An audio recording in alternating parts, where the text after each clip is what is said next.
بسم اللہ الرحمن الرحیم۔ تیر چلانے والے کے قرب میں ایک حکایت ذکر کی ہے کہ افلاطون نے حضرت موسیٰ علیہ السلام سے پوچھا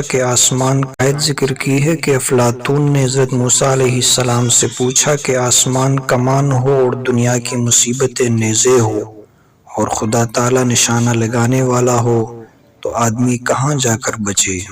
حضرت موسیٰ علیہ السلام نے فرمایا کہ تیر چلانے والے کے پاس جا کھڑا ہو، کیونکہ تیر دور والے پر چلاتے ہیں۔ کہنے لگا کہ بے شک آپ نبی ہے، ایسا علم نبیوں ہی کا حصہ ہے۔ تو جب خدا تعالی نزدیکی ہوگی تو حقیقت میں جس کا نام مصیبت ہے وہ نہیں آ سکتی، یعنی تکلیف نہ ہوگی، چاہے صورت مصیبت کی ہو، مگر دل میں بالکل خوش ہوگا۔